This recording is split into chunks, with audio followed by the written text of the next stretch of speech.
le PSG peut commencer à s'inquiéter. En s'inclinant 2-1 sur la pelouse de Leipzig, le Paris Saint-Germain a une nouvelle fois montré sa fébrilité. Avec ce deuxième revers en 3 matchs, les Parisiens se retrouvent 3e du groupe H avec seulement 3 petits points.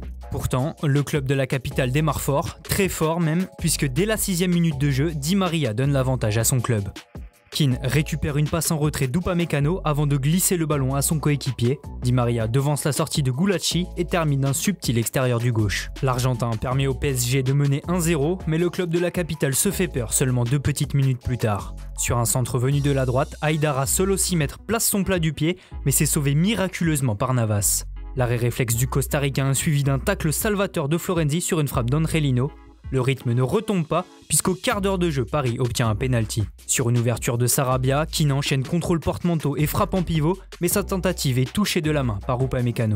Très en vue jusque-là, Di Maria s'élance, mais sa frappe croisée à mi-hauteur est repoussée par Gulacsi. Malgré cet échec, les Parisiens restent dans leur match et inscrivent 2 buts. Malheureusement pour Di Maria et Keane, ils sont logiquement refusés pour des positions de hors-jeu. Paris va finir par regretter ses occasions manquées en concédant l'égalisation. Et comme un symbole, c'est un joueur formé au PSG qui va égaliser. Angelino provoque côté gauche et centre en retrait, libre de tout marquage, Nkunku a le temps de contrôler et d'envoyer une frappe dans le petit filet de Navas. Leipzig égalise juste avant la pause et au retour des vestiaires, Paris va une nouvelle fois jouer de malchance. Sur un centre venu de la gauche, Kimpembe est au duel avec Forsberg et se montre coupable d'une main. Après l'intervention de la VAR, le penalty est confirmé et Forsberg va le transformer. La frappe croisée du numéro 10 suédois termine au ras du poteau droit de Navas, pourtant parti du bon côté. Mené 2-1, le PSG va ensuite se retrouver en infériorité numérique. Après un deuxième jaune suite à une faute sur Aïdara, Idrissa Gueye est exclu. À 10 contre 11, les hommes de Thomas Tuchel vont ensuite subir les assauts allemands jusqu'à la fin du match, mais le score ne changera pas.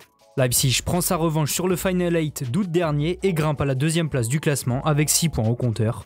Paris est 3e, mais reste à portée des places qualificatives suite à la défaite 2-1 de Manchester United sur la pelouse de Başakşehir. Si Paris veut encore croire en ses chances de qualification, il faudra absolument gagner le 24 novembre prochain au Parc des Princes face à Leipzig. Malgré la défaite, on retrouve 3 Parisiens dans les tops. Le premier est un ancien du club. Outre le but de l'égalisation, Christopher Nkunku a fait mal à ses anciens coéquipiers par sa justesse dans le jeu et la qualité de ses déplacements. Autre joueur en forme ce soir, Moïse Kean. À l'origine du premier but, l'attaquant italien a livré un match plein. C'est aussi lui qui provoque le penalty en première période. Il a fait danser Dayot Upamecano. Le défenseur français s'est retrouvé en grande difficulté, à l'instar de son homologue parisien Presnel Kimpembe. Le numéro 3 parisien a provoqué bêtement le penalty de Leipzig avant l'heure de jeu. Pire, il a même été exclu en fin de match après un deuxième carton jaune. La même chose pour son coéquipier Idrissa Gueye, renvoyé au vestiaire à 20 minutes du terme.